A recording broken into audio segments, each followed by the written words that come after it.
100.91 जी। तो सबसे पहले आपको ये करने के लिए मैं बता रहा हूँ, आपको ये हेडिंग के तौर पे लिखना है। अब हेडिंग 1 लिख लें, हेडिंग 2 लिख लें, हेडिंग 3। हेडिंग 1 2 3 में डिफरेंस क्या है? हेडिंग 1 बड़ी होगी सबसे, हेडिंग 2 उससे छोटी होगी, हेडिंग 3 उससे भी ज्यादा छोटी होगी। ठीक है, तो अब आप हेडिंग कहाँ कौन से टैब पे आके रख सकते हैं? होम पे अगर आप हेडिंग के तौर वो यूज करोगे तो जैसे ही मैं होम पे जाऊंगा, यहाँ पे स्टाइल में लिखा हुआ आ रहा है हेडिंग 1। अब हेडिंग 1 कर दी, ठीक है। यहाँ से इसको भी क्लोज कर देते हैं। ये देखें चेंज हो गया लिखा हुआ। अब मैं चाह रहा हूँ बी को भी ना हेडिंग 1 के तौर पे नहीं दूँ, फॉर्मेट प्रिंटर का यूज करूँ। तो फॉर्मेट प्रिंटर का यूज कैसे कर सकता हूँ? अब मैंने यहाँ पे बी पे फेरूंगा तो क्या होगा? यानी उसी की हेडिंग के तौर पे आना शुरू हो जाएगा। तो फॉर्मेट प्रिंटर का यही यूज होता है। ठीक है, अब मैंने यहाँ पे फेर दिया। फिर यहाँ पे फॉर्मेट प्रिंटर में जाएं और यहाँ से सी कर लें। ठीक है, अब आप जाके देखिएगा टेबल ऑफ कंटेंट लगाएंगे ना, पहले क्लिक सही कर लेते ताकि हमारा टेबल ऑफ कंटेंट सही जगह पे बने। यहाँ क्लिक कर लिया जी। वालेकुम अस्सलाम। देखिए मैंने बोला था मैंने पेज ब्रेक कर लिया था जब तक तो आपने देखा था। मैं कह रहा हूँ टेबल ऑफ कंटेंट बनाने के लिए सबसे पहले जो मैंने हेडिंग डाली थी ना ABC, आपको उसको एज अ हेडिंग के तौर पे लिखना पड़ेगा। यानी H1 H2 कर लो या हेडिंग 3 कर लो। तो वो करने के लिए आप यहाँ पर होम के टैब में जाओगे और यहाँ से उनको हेडिंग 1 हेडिंग 2 बना दोगे। बस इतना करा है काम आप लोगों ने। ठीक है, उसके बाद मैंने यहाँ क्लिक कर लिया, रेफरेंस में आया, टेबल ऑफ कंटेंट पे क्लिक करा। कोई सा भी डिजाइन लेना चाहते हो आप डिजाइन ले लो, बना हुआ आ गया ABC। ठीक है, अब मिसाल के तौर पे मैं चाहता हूं एक और ऐड करना चाहता हूं मैं। ठीक है, तो पहले एक न्यू पेज ले लेते हैं और यहाँ पे मैंने हेडिंग, अच्छा इसके ऊपर सी हेडिंग है। अच्छा यानी ऊपर आ गया, गलत क्लिक हुआ होगा। मैं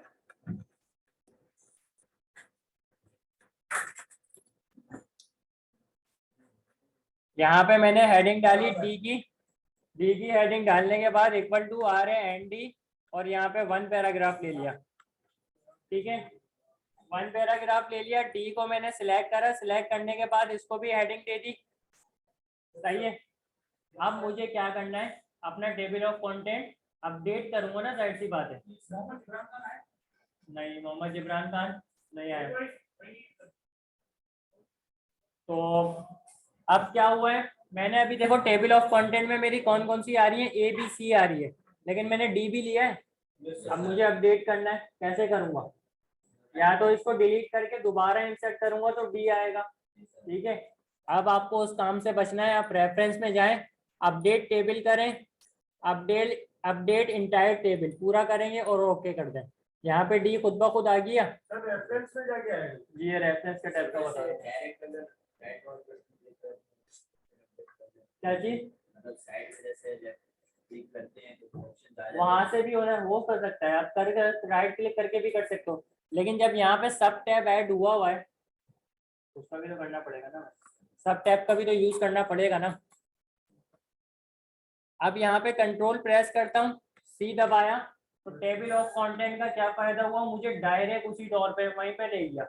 कैसे देखें, अब मैं चाह रहा हूँ डी पे जाना, अभी क्लिक कर रहा हूँ नहीं जा पा रहा।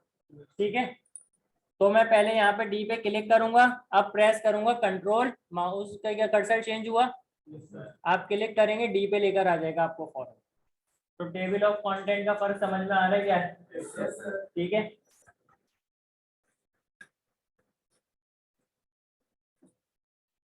अब आपको इंसर्ट फुट नोट बताता हूँ। फुट नोट क्या चीज होती है? फुट नोट जैसे मैंने मिसाल के तौर पे यहाँ क्लिक करा और इंसर्ट, सॉरी एंड नोट कर दिया, पहले फुट नोट करना था। फुट नोट कर दिया मैंने। ठीक है, फुट नोट का ये होता है कि आपने अगर एक पेज पे एक डॉक्यूमेंट लिखा है, उसके बारे में छोटा सा डिस्क्रिप्शन नीचे लिखना चाहते हो, बिल्कुल उसी पेज के नीचे।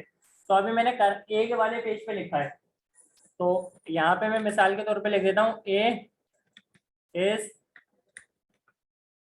The starting alphabet. ठीक है, ये कर लिया, ए इज द स्टार्टिंग अल्फाबेट। अभी देखो सिर्फ ए का करा था ना, तो बी पर नहीं आया। डी पर हुआ है। Yes, sir. तो आप छोटी सी डॉक्यूमेंट्स में अगर कोई उसके बारे में छोटी सी डिस्क्रिप्शन लिखना चाहते हैं ना, तो फुटनोट यूज करते हुए नीचे आप कुछ भी लिख सकते हैं। अब मुझे बी का बनाना है तो मैं यहाँ बी पे क्लिक करूंगा, इंसर्ट फुटनोट कर दूंगा, ठीक है, और यहाँ पे लिख दूंगा B is the second alphabets. इसी तरीके से डी सी डी ई जितने भी आपको जोन सी हेडिंग देनी है, जो लिखना है आप लिख सकते हो, ठीक है। जितना बड़ा टेक्स्ट लिखना चाहते हो आप लिख सकते हो। यहाँ तक क्लियर है? यहाँ तक कोई सवाल है तो पहले पूछो। अब ये है नेक्स्ट फुटनोट। अच्छा, फुटनोट से नेक्स्ट का क्या है, इसको एक्सपेंड कर लेते हैं। आप अभी मैंने कितने करे? 2.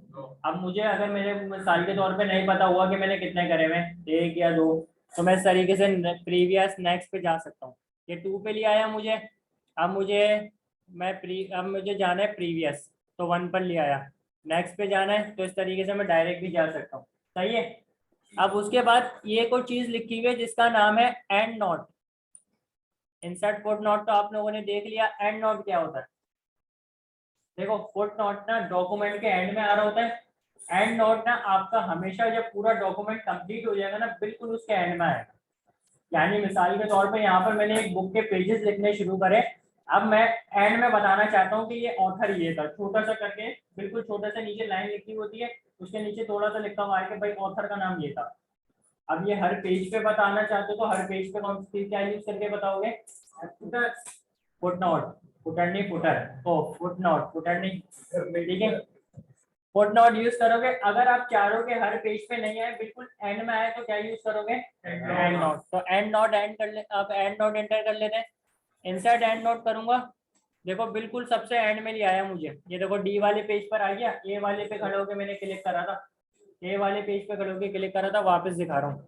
कंट्रोल Z कर लिया, किस पे खड़ा हूँ मैं? इंसर्ट एंड नोट करूंगा, देखिएगा डी पर आ गया, खुद ब खुद लेके। यही मेरा आखिरी पॉइंट है, ठीक है। मैं यहाँ पे लिख देता हूँ भाई डॉक्यूमेंट एंड।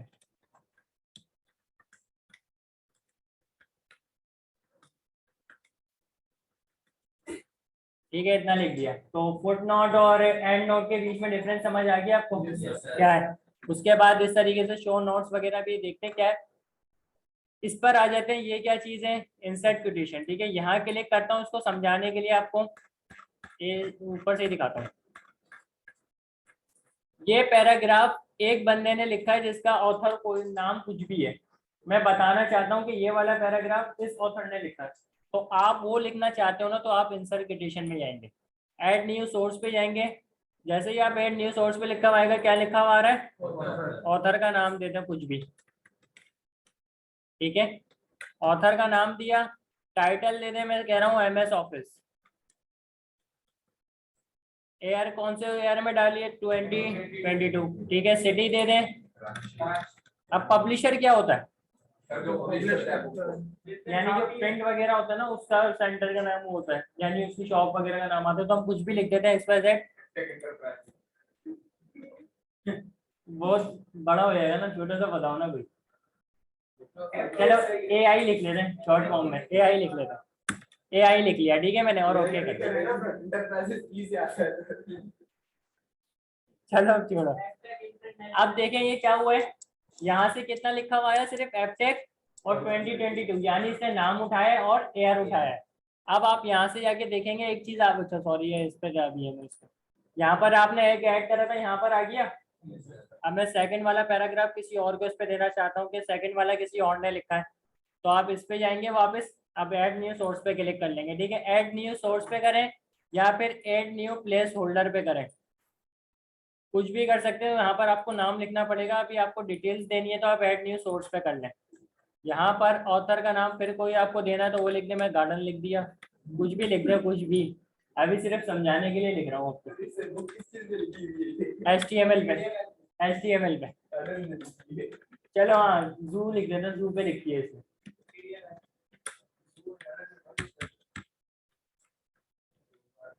गार्डन जगह का नाम है, जू प्लेस यानी एक पूरा चिड़ियाघर बना हुआ है उसके ऊपर। गार्डन अलग अलग, हाँ बागीचा भी होता है। तो एयर कर लिया, सिटी कराची में ही है। चलो अब लिख लिया मैंने। भाई नाम बताना अब अपना। अब यहाँ से आप स्टाइल चेंज कर सकते हो, यानी आप चाहते हो कि पूरा एक अभी क्या आ रहा है, खाली नाम और सन लिखा हुआ आ रहा है, आप यहाँ से सिलेक्ट करके कोई और सा देख लेना जिसपे पूरी चीज आ रही हो लिखी हुई, थोड़ा बहुत चेंज आ रहा है, देखो चेंज होता जा रहा है नीचे, एयर आइडिया गार्डन आइडिया सिर्फ, तो आप देख लीजिएगा ये चेक करके स्टाइल में कौन से उस पर सारा नाम आ रहा है। उसके बाद बायोग्राफी क्या चीज होती है, बायोग्राफी यानी अगर आप कोई ऑथर वगैरह अच्छा बिब्लियोग्राफी, चलो इस पे खैर कुछ भी है, यहाँ पर ये लिखा हुआ है इसी के बायोग्राफी को वही चलो उसी के यानी ऑथर के बारे में डिटेल्स वगैरह अगर आपको ऐड करनी है तो आप ये इंसर्ट करके यहाँ पर ऐड हुई हुई है ये, आप इसको हटा के कुछ और लिखना चाहते हो वो रिमूव करके लिखना चाहते हो वो लिख देना। अब मैंने मिसाल के तौर पे आपको एक समझा रहा हूँ कि यहाँ पे मैंने दो चीजें ले ली थी, ये मुझे डिलीट करनी है, मुझे इसकी जरूरत ही नहीं है, डिलीट कैसे कर सकता हूँ। तो अगर आपको ये चीज आपने इस तरीके से ले ली है सोर्स, आपको डिलीट करनी है तो मैनेज सोर्स में जाए, एक होती है मास्टर लिस्ट और एक होती है करंट लिस्ट, तो याद रखिएगा मास्टर लिस्ट में से डिलीट नहीं करेंगे, आप करेंगे करंट लिस्ट को। यहाँ पे करंट लिस्ट आ रही है ये, और यहाँ पे क्या आ रहा है मास्टर लिस्ट। तो पहले अगर मैं इधर क्लिक कर रहा हूँ तो क्या हो रहा है, यहाँ पे क्या क्या चेंजेस होती हुई दिख रही हैं भाई, डिलीट का ऑप्शन, लाइट हो रहा है, लेट नहीं होगा भाई, कहाँ ट्रैफिक हो रहा है, तुमने बहाना दूसरा बनाया, तुम अब बात नहीं पलटो, बंद किया अच्छा खैर यहाँ पर आ जाओ, यहाँ से मैंने डिलीट करा और इसको भी डिलीट करा, अब जाकर आप इसको क्लोज करो, इधर आओगे मैनेज सोर्स, तो यहाँ से डिलीट का ऑप्शन क्यों नहीं आ रहा, यहाँ से भी आता है,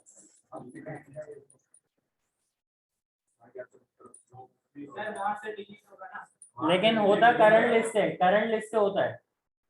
अच्छा ठीक है, इसका एक चीज ये है, अगर आप इसको परमानेंटली डिलीट करना चाह रहे हो ना तो आपने यहाँ पर इंसर्ट करा हुआ है, पहले आपको यहाँ से हटाना पड़ेगा इसको, तो आप पहले इसको यहाँ से हटाओगे उसके बाद करोगे।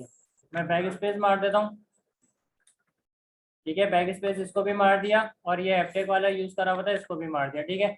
अब जाएंगे मैनेज सोर्स में, मैनेज सोर्स में आने के बाद यहाँ पे क्लिक कर रहा हूँ, यहाँ पे क्लिक कर रहा हूँ, मर्जी देखो डिलीट का बटन आ रहा है,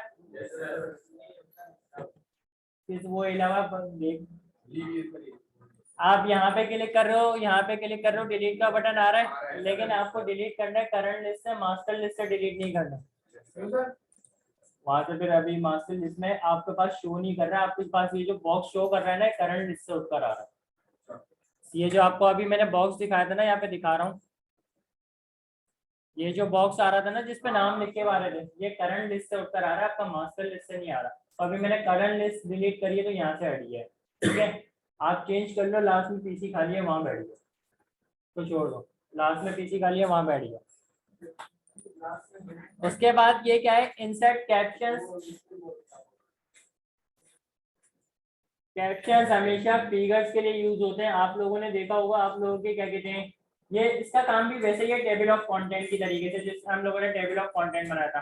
फिगर्स हमेशा आप लोगों की बुक्स वगैरह में तस्वीर बनी होती है, उसके नीचे छोटा सा लिखा होता है फिगर 1.1 1.2 1.3, तो यहाँ पर आप तस्वीर ऐड कर लो उसके लिए, या फिर शेप यूज कर लो, कोई भी एक यूज कर लो, मैं शेप यूज कर रहा हूँ, ठीक है, तो आपको समझाने के लिए यहाँ पे मैं इसके बाद शेप ऐड कर देता हूँ एक, इंसर्ट में आने के बाद यहाँ पे कोई भी शेप उठा लें, और मैंने ये वाली उठा दी, सिंपल छोटी सी लिख दिया, ठीक है। फिर नीचे आया बी वाले सेक्शन में भी ऐड कर देता हूँ मैं एक, इंसर्ट में जाके शेप,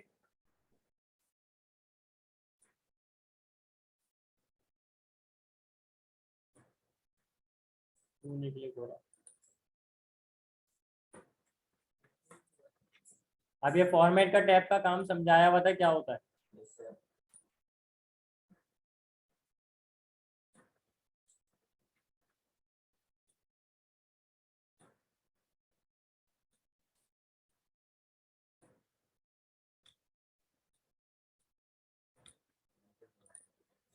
नहीं ये एंड नोट आ रहा है ना, एंड नोट का वजह से मसला कर रहा है, एंड नोट वो होता है, इसको हटाते हैं, एंड नोट को कहाँ से, रेफरेंस में, एंड नोट यहाँ से इंसर्ट हुआ था, ऑप्शन ही नहीं है रिमूव का,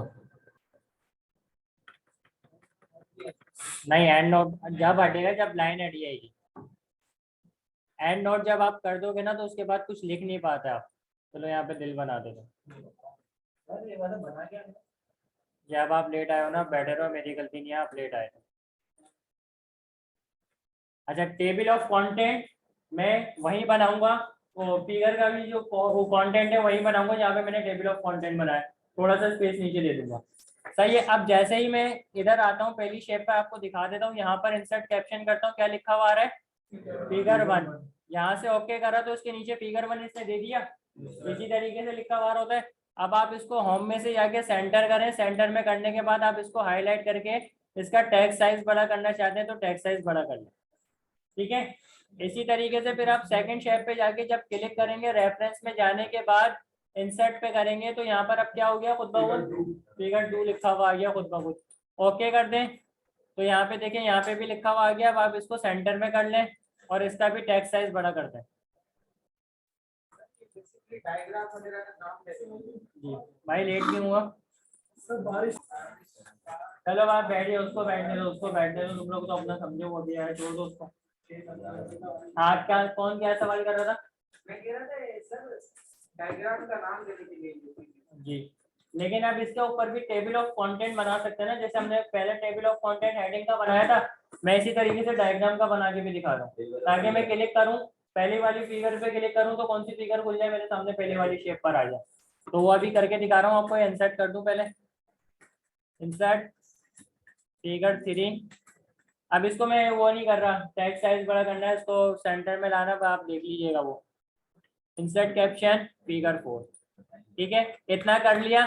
अब मैंने आपको बोला था टेबल ऑफ कंटेंट की जगह पर यहीं पर नीचे बनाऊंगा मैं इसका भी है, तो क्या लिखा हुआ आ रहा है, इंसर्ट टेबल ऑफ। यहाँ क्लिक करते हैं, बस यहाँ से कोई फॉर्मेटिंग आपको सिलेक्ट करनी है तो फॉर्मेटिंग सिलेक्ट कर ले, नहीं तो आप ओके करते हैं। क्या हुआ, फिगर 1 मेरे कौन से पेज पर है, फिगर 2 3 पर है, फिगर 3 4 पर है, फिगर 4 5 पर है। तो अब मैं इसके करीब माउस लेके जाऊंगा, क्या बोल रहा है, क्लिक और कंट्रोल प्रेस करो। तो जैसे ही मैं कंट्रोल प्रेस करूंगा, हमारा माउस बना हुआ आया और हैंड का निशान बना हुआ आ गया, क्लिक करूंगा,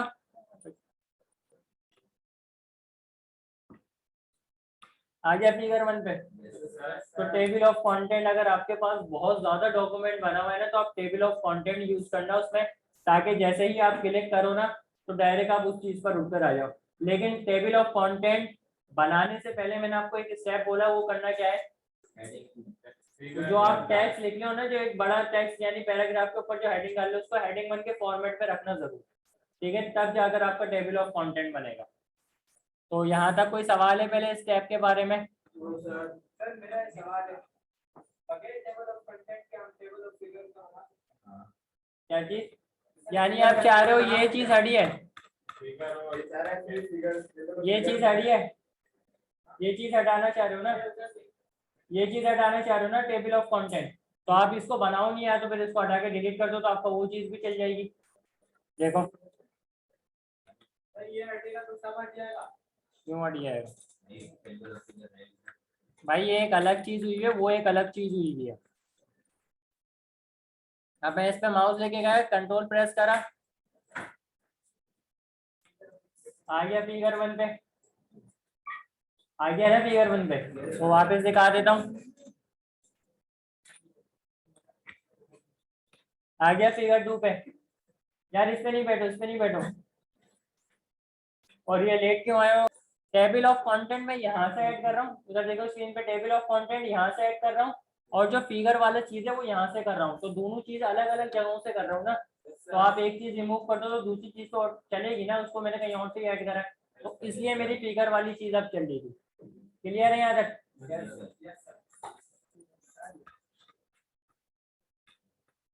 अब आ जाते हैं मार्क एंट्री पे। क्या चीज है, मिसाल के तौर पे मैंने कोई डॉक्यूमेंट पढ़ा, ठीक है, डॉक्यूमेंट पढ़ने के बाद मैं चला गया कहीं पे, मैंने डॉक्यूमेंट वगैरह बंद करके चला गया। अब मैं चाहता हूँ जब मैं वापस आके रीड करना स्टार्ट करूँ ना, तो मुझे पता चल जाए मैंने कहाँ तक पढ़ा था। ठीक है, तो मैंने मिसाल के तौर पे यहाँ तक पढ़ा है, वीडियो तक, यहाँ पर आऊंगा, मार्क एंट्री करूंगा, और यहाँ पर आप सब एंट्री कुछ भी लिख लो इसकी मर्जी। जैसे अब मैं मिसाल के तौर पे याद दिलाने के लिए लिख लेता हूँ रीडिंग, मार्क करूंगा। अब ये चीज देख रहे हो आपके पास बनी हुई आ रही है, थोड़ा फॉर्मेट खराब हो रहा है। अब ये अगर आपके पास कभी कोई चीज ऐसी डॉक्यूमेंट में बनी हुई आ जाए ना, तो आप होम में जाएंगे, होम में जाने के बाद ये आइकन यहाँ पे बना हुआ होगा, क्लिक कर देंगे, आइकन हट जाएगा। ठीक है, ये रहा ये वाला आइकन। ठीक है, यहाँ क्लिक करेंगे, यहाँ क्लिक करूंगा वापस आ जाएगा ये, यहाँ क्लिक करोगे हट जाएगा। ठीक है, अब वापस आ गए रेफरेंस में, रेफरेंस में आने के बाद इंसर्ट इंडेक्स कर देना। अब मैं मिसाल के तौर पे चला गया डॉक्यूमेंट वगैरह पढ़ के, अब मैं चाह रहा हूँ बाद में पढ़ूंगा। ठीक है, तो मैं यहाँ पर आया, लास्ट में मैंने इंसर्ट कर दिया इंडेक्स और यहाँ से कर दिया ओके। क्या आया, वीडियो के वर्ड पे रुक गया था मैं, वहां पे मैंने एक सब टाइटल ऐड कर दिया था रीडिंग का, और वो कौन से नंबर पेज पर है, 2 नंबर पेज पर है। तो यहाँ से मुझे इस तरीके से पता चल जाएगा कि मैंने डॉक्यूमेंट यहाँ तक रीड करा था और इससे ज्यादा मैंने नहीं पढ़ा था। ठीक है, क्लियर है? यहाँ तक कोई सवाल है? No sir.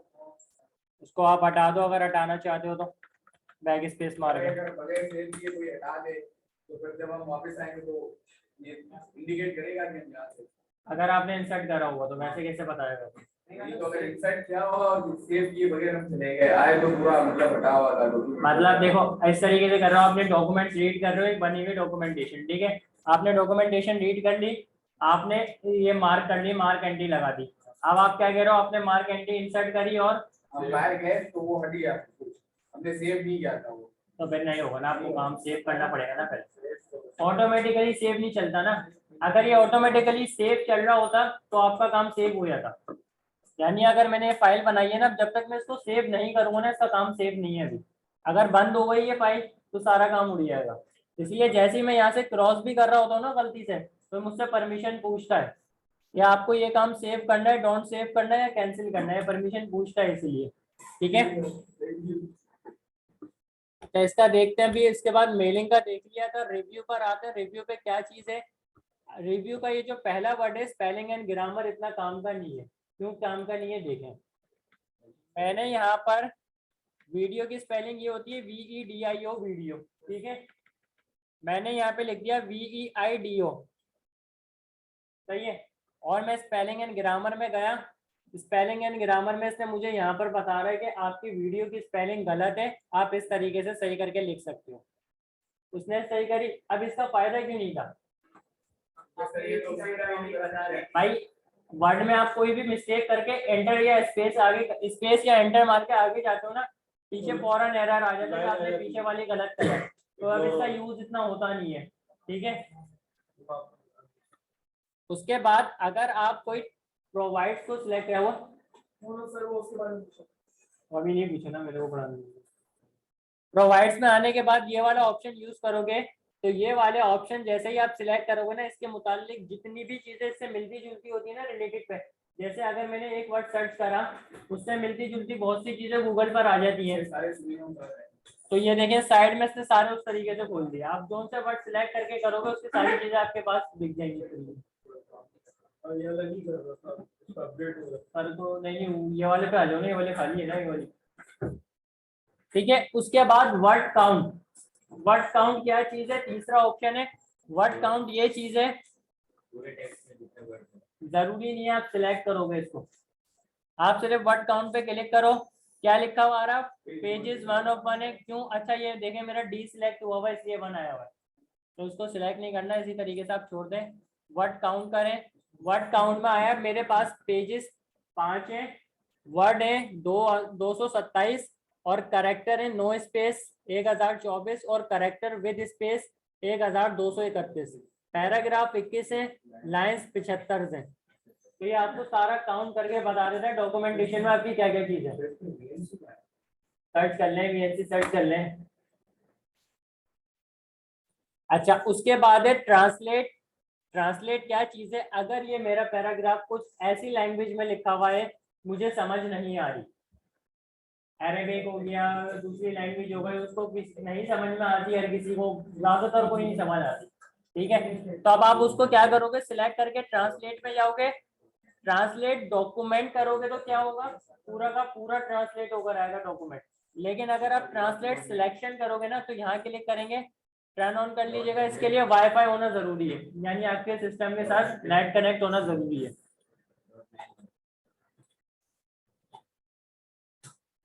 तो यहाँ से तो इंग्लिश में से इसने उठाया और इंग्लिश में फेंक दिया, ठीक है, लेकिन मैं यहाँ से चेंज कर देता हूँ, इंग्लिश को हटा देता हूँ, हिंदी कर देते हैं या उर्दू देख लेंगे, अगर हुआ तो देखें क्या हुआ।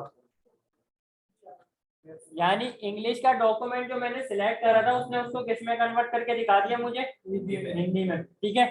अगर मैं यहाँ से उर्दू कर दूं, नहीं दिख रहा कि लास्ट में वीएनसी पे नहीं दिख रहा, लास्ट में साइड में वो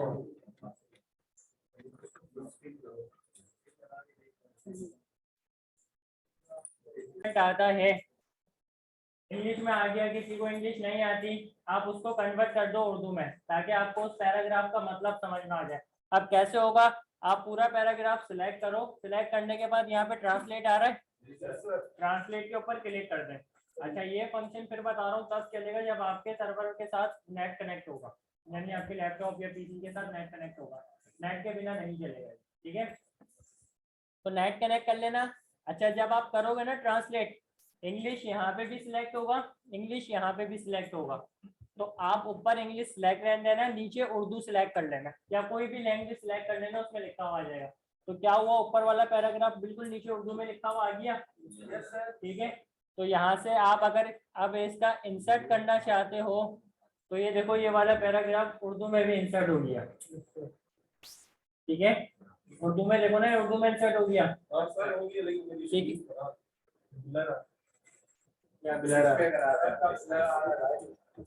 सबका ब्लर आ रहा है क्योंकि उर्दू और राइटिंग आई है ना, अब उसमें हमें थोड़ा जूम करके देखना पड़ेगा तो सही दिखेगा, ठीक है।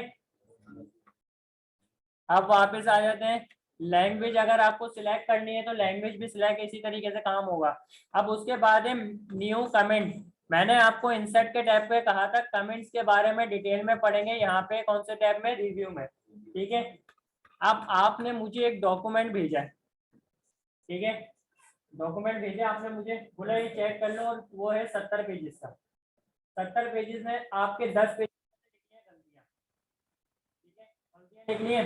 अब मैं आपको कैसे बताऊंगा, आप कहीं और बैठे हो, मैं कहीं और बैठा हूँ, व्हाट्सएप पे बताऊंगा या फोन पे बताऊंगा, थोड़ा टाइम लगेगा समझाने में, तो ये क्या, आपके कहाँ कहाँ गलती हुई है, तो आप यहाँ पे कमेंट कर सकते हो।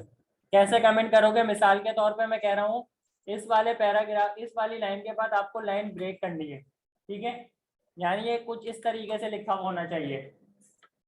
तो आप यहाँ पे क्लिक करेंगे, कमेंट पे आएंगे, आ गया यहाँ पे न्यू कमेंट, तो यहाँ पे आप लिख दें लाइन ब्रेक, या उर्दू वगैरह जिसमें लिखना है ना आपको, जिस तरीके से लिखना है आप इस तरह लिख दें, और अब यहाँ क्लिक करेंगे, यहाँ पर एक कमेंट आ जाएगा, सही है। उसके बाद बी सेक्शन में जाकर भी कमेंट कर देता हूँ मैं कहता हूँ एक यहाँ पे कमेंट होना चाहिए, यहाँ पे भी लाइन ब्रेक होनी चाहिए, तो आप जरूरी नहीं है लाइन ब्रेक ही लिखोगे और सेम ही लिखोगे, अलग अलग लिख सकते हो। अब मैं जाऊंगा प्रीवियस पे, तो प्रीवियस पे यहाँ पर आया, प्रीवियस पे क्लिक करा, कमेंट इधर आ गया, ठीक है। आपने इतना काम करा, सेव करी फाइल, मुझे भेज दो, या जिसको भेजनी है भेज दो। अब वो जैसे इंसर्ट करके यहाँ पर आएगा ना रिव्यू के टैब में, वो प्रीवियस करेगा तो सबसे पहले उसको पहले, या प्रीवियस नेक्स्ट पे चला जाएगा तो उसको कमेंट देखते रहेंगे, आपने यहाँ यहाँ कमेंट करेंगे। लेकिन अब कमेंट करने से क्या हुआ है, हमारी थोड़ी सी फॉर्मेटिंग खराब हुई है, सामने ही दिख रहा है कि कमेंट हुआ है। तो अब जब वो यूजर जिसको आपने भेजा है, जब वो इतनी चीज कर लेगा, वो करने के बाद यहाँ डिलीट करेगा, डिलीट करने के बाद पहला कमेंट यहाँ से डिलीट हुआ, यहाँ सेलेक्ट करके डिलीट करें, कमेंट डिलीट हो गए। तो यानी आपने जो उसको काम बताया उसने वो सही करके कमेंट डिलीट कर दिया, तो उसका काम भी सही हो गया, आपने जो बताया था वो काम उसने सही कर दिया सारा। तो कमेंट इसलिए यूज होता है। तो यहाँ तक क्लियर है, कोई सवाल है? नो सर, नहीं। ये सारी चीज अभी और देखेंगे, अभी तक ये बताओ लास्ट, जिस तरीके से आप लोगों ने वर्ड सर्च करा इसी तरीके से एक्सेल सर्च करोगे। अब एक्सेल में मार्कशीट बनेगी, अटेंडेंस शीट वगैरह बना सकते हो, चेक इन चेकआउट की एक शीट बनती है कि हमारा एम्प्लॉय कितने बजे आ रहा है, कितने बजे उसकी चेकआउट करके जा रहा है, तो उसके ड्यूरेशन वगैरह निकल जाती है। पाइवोट चार्ट, पाइवोट टेबल, मैंने आपको एक इंसर्ट के टैब में से ग्राफ की चीज की, चार्ट्स के नाम से, वो मैंने छुड़वाया था, वो यहाँ पे करेंगे और आपको इजीली समझ में आएगा उसका क्या काम था, ठीक है। तो अब आप कहते हो कि सर मार्कशीट तो मैं यहाँ पे भी बना सकता था, वर्ड पे डिजाइन कर सकता था, फॉर्मूले लग सकते थे, लेकिन थोड़े डिफिकल्ट तरीके से फॉर्मूला लगता। तो ये जो वर्ड यूज होता है ना, ये सिर्फ डिजाइनिंग के लिए यूज होता है, और जो हमारा एक्सेल है वो फॉर्मूलाज वगैरह के लिए यूज होता है, वहां पर हम पहले फॉर्मेट बनाते हैं, उसके ऊपर फॉर्मूलाज लगाते हैं। तो थोड़ा एक्सेल का इंटरफेस देखेंगे तो आप वर्ड से मिलता जुलता ही है, बस यहाँ पे चेंज आया है। एक क्या आया है, टेबल टैब आ गया, ब्लैंक, पहले वो देखे ना नीचे क्या लिखा हुआ है, ब्लैंक वर्ड बुक आ गया। एक्स वर्ड में क्या लिखा हुआ होता था, ब्लैंक पेज नहीं डॉक्यूमेंट। चेक कर लेना, हमारा वर्ड भी नीचे ओपन हुआ हुआ है। न्यू में जाऊंगा, क्या लिखा हुआ आ रहा है, तो इसका थोड़ा ख्याल रखिएगा, हो सकता है इसका भी पूछा जा सके सवाल। अंदर से सवाल आएंगे ना, मजेदार ये। ठीक है, एक्सेल का इस तरीके से इंटरफेस था, लेकिन क्या चीज थी, लेफ्ट साइड में एक्सेल का वर्ड पे ब्लू कलर हुआ हुआ था, यहाँ पे क्या हुआ है, बस ये इंटरफेस चेंज। ठीक है, ब्लैंक वर्कबुक लिखा हुआ है, वहाँ ब्लैंक डॉक्यूमेंट लिखा हुआ था, जैसे बने बनाई चीजें वहां थी, यहाँ पे भी बनी बनाई चीजें सारी पड़ी है। ठीक है, आप यूज करना चाहते हैं कर, यहाँ ब्लैंक वर्कबुक पे क्लिक करें तो आप देखें इसका थोड़ा सा आपको चेंज अलग दिखेगा, यहाँ पे बॉक्सेस वगैरह बने हुए आ गए, ये देखें बॉक्सेस वगैरह।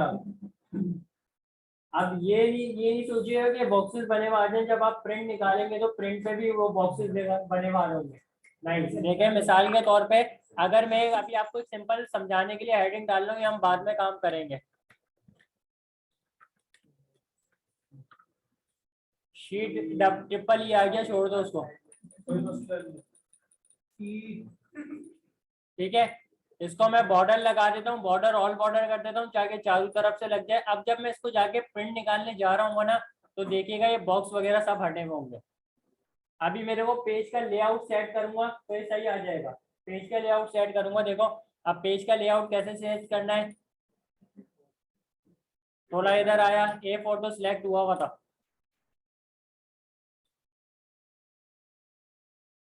अभी आपको चेक करना पड़ेगा कौन सा उस पर हमारा सही बैठ रहा है।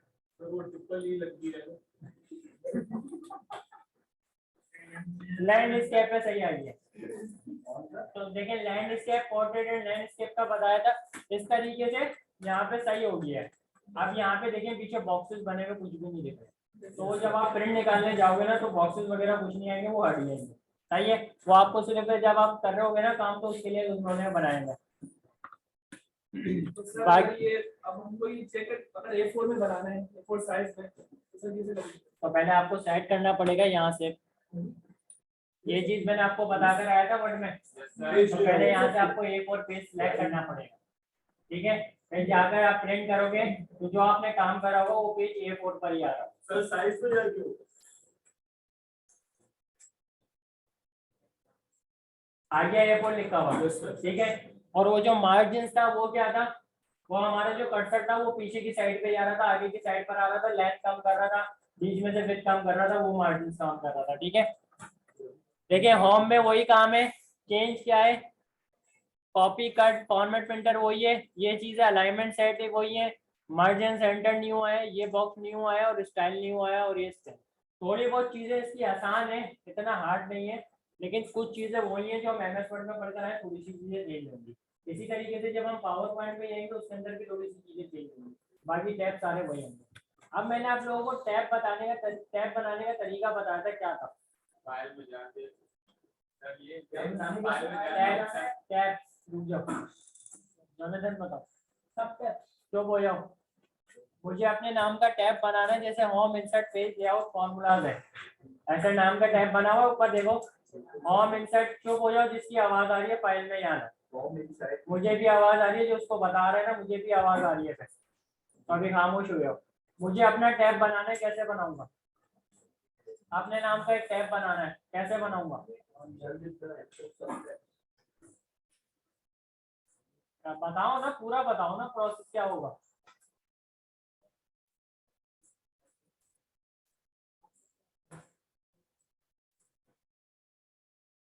ये जो बराबर में बनाना शुरू हो गया ना, थोड़ी देर के लिए रुक जाओ, स्क्रीन दिख रही है मुझे, बंद करो, बराबर में जो बैठे हैं जोनाथन के बराबर, सर रिपीट कर दे। तो भाई जब छोटी छोटी चीज कराने के बाद पूछ रहा होता हूँ ना, नहीं समझ में आया तो पूछ लिया करो, और अगर वो काम नहीं समझ में आ रहा तो नेक्स्ट क्लास में आके पूछ लो वापस। अब मेरे पूछने पे तुम्हें नहीं आ रहा तो अगर तुम पहले खुद देखो ना, मैंने कराया था, अगर तुम्हारे जहन में नहीं है तो पूछ लो कैसे बनाते टैब। अभी वर्ड पे सवाल कर रहे थे, मैंने जवाब नहीं दिए थे तब पूछ सकते थे कि टैब कैसे बनाते हैं। खैर बता देता हूँ वापस। फाइल में आते हैं, फाइल में आने के बाद ऑप्शन में आऊंगा, ऑप्शन में आने के बाद मैं आऊंगा कस्टमाइज रिबन में। कस्टमाइज रिबन में आने के बाद यहाँ से सिलेक्ट करूंगा मुझे कौन से टैब के बाद अपना टैब बनाना है। मैं चाह रहा हूँ जो इंसर्ट का टैब बना हुआ है उसके नाम के बाद मेरा टैब बन जाए या आपके बैच के नाम का टैब बन जाए। तो मैंने इंसर्ट पे क्लिक कर लिया और यहाँ से न्यू टैब पे क्लिक कर दूंगा और यहाँ से आऊंगा ओके करूंगा तो देखिएगा यहाँ पर एक न्यू टैब बनकर आ गया। तो फाइल में जाने के बाद ऑप्शन, ऑप्शन में जाने के बाद कस्टमाइज रिबन, कस्टमाइज रिबन में जाने के बाद आप टैब सिलेक्ट करोगे किसके बाद चारों और न्यू टैब पे क्लिक करोगे। सही है। अब इसको अब मैं बताऊँ, आपने MS वर्ड काम करा होगा, MS वर्ड पे आपको कुछ चीजें यूज करने के लिए इंसर्ट के टैब पे जाना पड़ा होगा, कुछ चीजें यूज करने के लिए होम के टैब पे जाना पड़ा होगा और कुछ चीजें आपको पेज का कलर चेंज करना था तो आपको डिजाइन के टैब पे जाना पड़ रहा था। काम के बीच बीच में अलग अलग टैब खोलने पड़ रहे थे। तो कोशिश करो सारी चीजें जो आपकी ज्यादातर यूज की है ना उसको एक टैब के अंदर जमा कर लो। ठीक है। तो आप जब काम करने बैठो एक टैब खुला रहेगा, वहां ऊपर क्लिक करो या उसकी शॉर्टकट की याद है तो शॉर्टकट की डायरेक्ट लगा, नहीं तो वहां क्लिक करो वो चीज नीचे आ जाएगी, आपको बार बार अलग अलग टैब पे नहीं जाना पड़ेगा। अब इसके अंदर सब टैब्स ऐड करने, इसका रीनेम कैसे करना है वो देखते हैं। यानी न्यू टैब की जगह पे मैं चाह रहा हूँ 211 लिखा हुआ आ जाए आपका बैच का नाम। तो आप फाइल में जाएंगे, फिर ऑप्शन में आएंगे, ऑप्शन में आने के बाद कस्टमाइज रिबन। अभी देखें यहाँ पर आ गया मेरा न्यू टैब। राइट क्लिक करके या तो रीनेम कर लूंगा या फिर यहाँ से रीनेम कर दूंगा। ठीक है, दो ऑप्शन है, कहीं से भी कर लो। यहाँ से इसको बैक स्पेस मार के 2112 लिखा और यहाँ से मैंने कर दिया ओके। तो ये देखें यहाँ पे चेंज हुआ है। अब मैं इसका वहाँ पे बाद में आके चेंज करूंगा, साथ सब टैब्स भी ऐड कर दूँ। अब मुझे सब टैब्स ऐड करने हैं, यानी ये चीजें छोटी छोटी चीजें जो आ रही हैं ये ऐड करनी है, कैसे करूंगा? तो क्लिक करूंगा न्यू ग्रुप पे। ठीक है, और उसके बाद यहाँ से जाके चीजें ऐड करूंगा जो आपको ऐड करनी है आप ऐड करें। अब देखें एक बार ऐड हो गई तो ऐड का बटन हाइड हो गया क्योंकि एक चीज दो बार ऐड नहीं कर सकता मैं। अगर मैं यहाँ क्लिक करूंगा ना तो देखिएगा मैं चीज ऐड करूंगा तो एरर दे देगा मुझे। तो न्यू ग्रुप पे क्लिक करके आप लोग ऐड करोगे। ठीक है, ये काम हो गया। अब मुझे ये मिसाल के तौर पे ये चीज मुझे रिमूव करनी है तो रिमूव करूंगा, ये चीज यहाँ पर उठकर आ जाएगी। सही है। अब आप यहाँ से ओके करें, बैच का नाम चेंज हो गया, 4 चीजें ऐड करी थी आपकी, चारों की चारों चीजें यहाँ पर आ गई। ठीक है, तो ये बीच में कभी भी सवाल कर सकता हूँ, ये बात ना मुंह जबानी याद होनी चाहिए कि कौन कौन से टैब में है। यानी कि VNC मिनिमाइज करके मेरे अपने सामने पहले करके देख लो फिर मुझे स्टेप बता दो तो फटाफट जवाब आना चाहिए। सही है, इंशाल्लाह। बाकी काम और चीजें भी देखेंगे क्या चीज है। अब ये चीज फॉर्मूले लगाने के याद यूज होती है। ये चीजें, ये पूरी एक चीज जो होती है ना ये कहलाती है वर्कबुक। क्या कहलाती है? वर्कबुक। एक वर्कबुक के अंदर अगर आप चाहते हो मल्टीपल शीट बनाना या अनलिमिटेड शीट बनाना तो आप बना सकते हो। अभी इस पे देखो नीचे कितनी शीट बनी हुई है, शीट 1। अगर आप चाहते हो 1000 शीट बनाना सिर्फ प्लस के साइन पे क्लिक करते रहे, शीट बनती रहेंगी। सर अगर एक साथ 1000 बनानी एक साथ पे नहीं जा सकती, आपको ऐसे ही करना पड़ेगा प्लस के साइन। ठीक है, इस तरीके से करना पड़ेगा। अब आपको मैंने बोल दिया जितनी शीट बनानी है आप बना लो। इसका फायदा ये होगा अब आप शीट्स इस तरीके से बनाओगे। अब आपकी MS एक्सेल की क्लासेस चलेंगी 5 या 6 क्लासेस। ठीक है, थोड़ी ज्यादा चलती है MS एक्सेल की क्लासेस। तो आप एक काम करना, एक वर्कबुक एक ही क्रिएट कर लेना, उसके अंदर 6 शीटें बना लेना। एक दिन का काम एक जगह, दूसरे दिन का काम दूसरी जगह, तीसरे दिन का काम तीसरी जगह, चौथे दिन का काम चौथी जगह। तो इस तरीके से कर लेना। सही है। और इसको अब शीट 1 आ गया, शीट 1 को मुझे रीनेम करना है, कर सकता हूँ। शीट 1 की जगह पे मैं चाह रहा हूँ कुछ और लिखा हुआ है तो देखें राइट क्लिक करेंगे, राइट क्लिक करने के बाद क्या लिखा हुआ है? रीनेम को फिर बैक स्पेस करें और यहाँ पर आप लिखते हैं अटेंडेड शीट। तो यानी पता चल जाएगा मुझे इस शीट पे क्या बनी है। ठीक है, शीट 2 का नाम रीनेम करना है आपको, रीनेम करना है। यहाँ पे राइट क्लिक करके रीनेम का ऑप्शन आ रहा होगा, ये रहा। आपको यहाँ पे जो नाम लिखना है वो नाम लिखना है। ठीक है, लिंक वाला काम मैंने आपको एक कराया था ना। मैं खोल के दिखा देता हूँ सिंपल इंसर्ट में, यहाँ पे भी इंसर्ट में ही लिंक आ रहा होगा। ये आ रहा। आपको क्या कराया था? ये वाला कराया था, सिर्फ यही कराया था। अब मैं चाह रहा हूँ मुझे शीट 10 पे जाना है, या और बना लेते हैं शीट पहले और समझाता हूँ। प्लस प्लस करता रहा।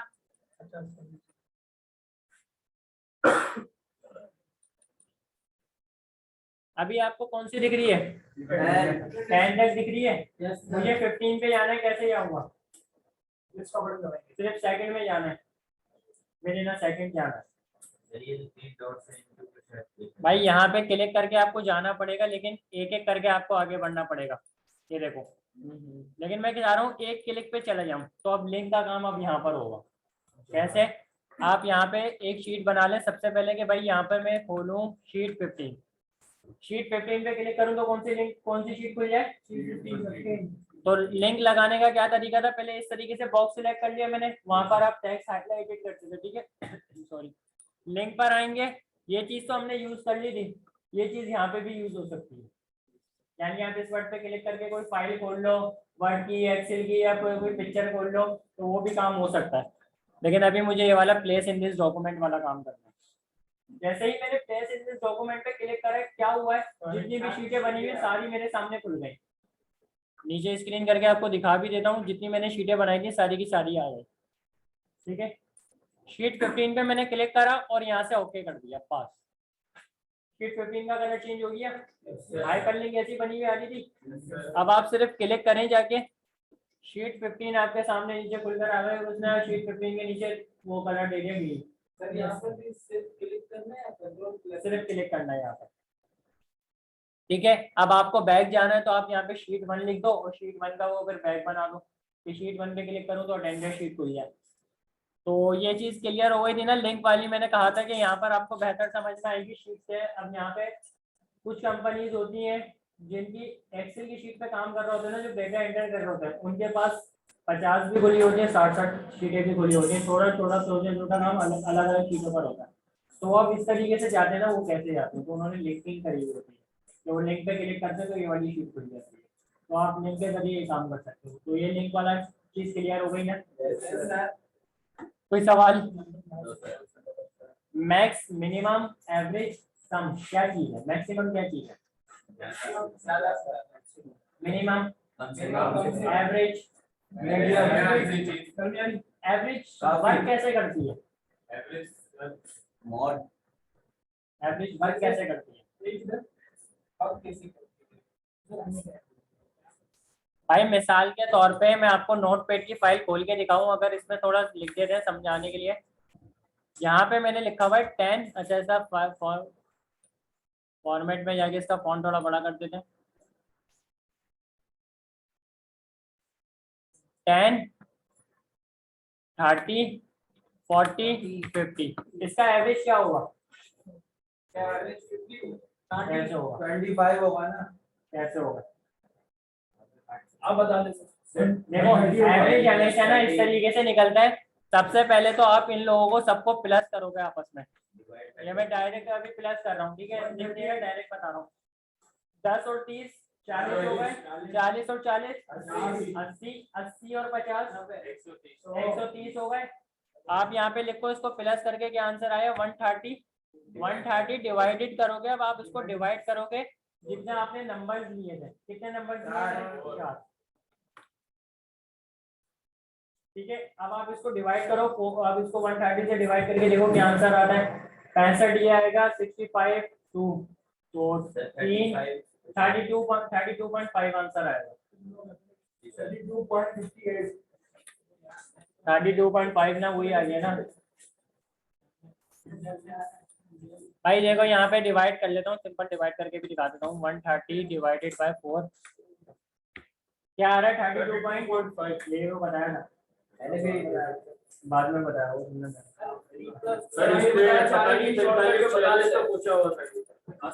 जी आप ये दिखाना चाह रहे हैं कि शॉर्टकट में डायरेक्ट आंसर निकाल दीजिए। अब ये बता रहा हूँ, ठीक है? 32.5 आया इसका। अगर मैं यहाँ पर जाकर एक वैल्यू और बढ़ा दूं, यानी इसमें 20 कर दूं, तो क्या होगा? अब 20 पहले प्लस होगा 130 में, तो 130 कितना बन गया? 150। और अब इसको मैं डिवाइड करूंगा 5 से। 5 से क्यों करूंगा? 5 वैल्यू हो गई है।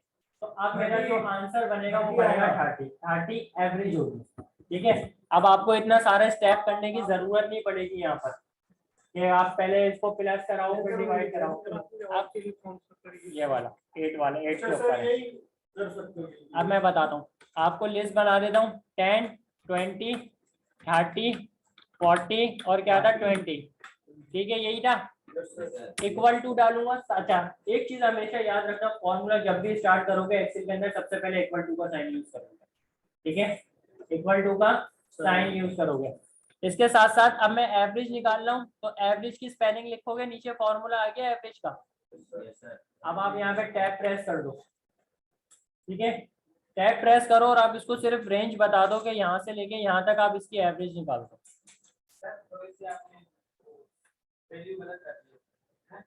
वो आंसर सही आएगा, वो अपने मुताबिक कैलकुलेशन करके देगा, भले आंसर गलत है। वो वैल्यू मैंने आगे पीछे डाली है। शिफ्ट दबा के 0 ब्रैकेट क्लोज करूंगा, एंटर मारूंगा ना, 24 इसने मेरे को दे दिया। 24 एवरेज। अब एवरेज 0 ब्रैकेट क्लोज, जो ब्रैकेट ओपन होता है ना उसको क्लोज कर, मैं कर रहा हूँ तो। अब देखो 24 इसकी गिनो सही आई है या नहीं आई है? 24 में अभी पहले दिखा रहा हूँ, 24 इसकी एवरेज सही आई है यानी 10 और 20 30 और 30 60 और 40 120 आंसर आया। 120 आंसर को आप डिवाइड करो 5 से 24.56 भाई 24.56 नहीं आएगा, पूरा डिवाइड हो जाएगा, 24 आंसर आएगा। मैथ भी ठीक है तुम्हारी, उठा के फेंक दो कैलकुलेटर, मोबाइल में ना उठा के फेंक दो, सही हो जाएगा calculator.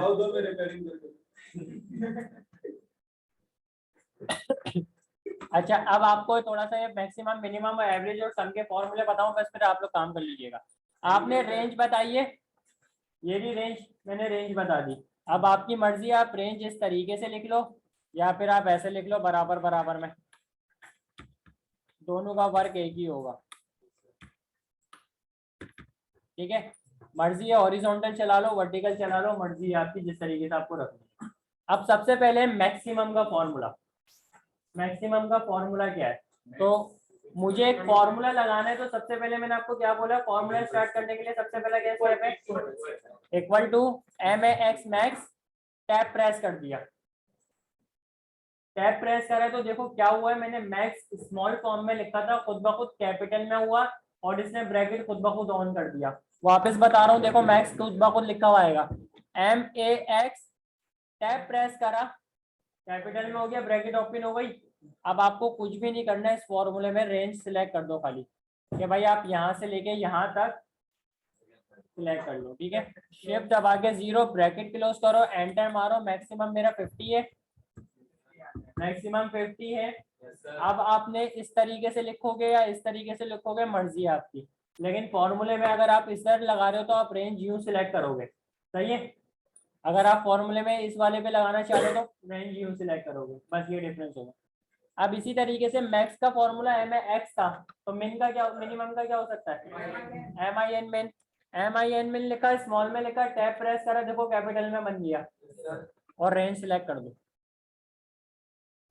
Tab tab TAB tab लिखा हुआ है, देखो टैब लॉक के ऊपर ही आ रहा है टैब। ठीक है, एंटर मारा, 10 मेरी मिनिमम वैल्यू है। एवरेज कैसे निकलेगी? इक्वल टू AB, एवरेज आ गया, ब्रैकेट ओपन करें टैब मार के, और आप यहाँ से लेके यहाँ तक इसको लिस्ट बता दें। शिफ्ट दबा के 0 ब्रैकेट क्लोज के लिए एंटर मार दें, 32.5 आ गई है। बस ब्रैकेट क्लोज करना, क्योंकि जो ब्रैकेट ओपन होता है वो क्लोज भी करोगे आप। ठीक है, उसके बाद है सम। सम क्या चीज होती है? यानी ये सारी चीजों को आपस में प्लस करके दे देगा। Equal to SUM tab press. अब मैंने यहाँ से यहाँ तक रेंज सिलेक्ट करी है, तो आंसर क्या आएगा? अगर मैं यहाँ तक सिलेक्ट कर लूंगा तो अभी सारा प्लस करके दे देगा। अब आप आधी इनकम्प्लीट भी रेंज सिलेक्ट करना चाहते हो तो आधी इनकम्प्लीट भी कर सकते हो। ये देख रहे हो, ये मैंने लेफ्ट क्लिक करके रखा हुआ और मैं खाली माउस मूव कर रहा हूँ। मुझे यहाँ तक करनी है, शिफ्ट दबा के 0 करा तो इसका सम आ गया 195। तो यहाँ तक कोई सवाल पूछना है?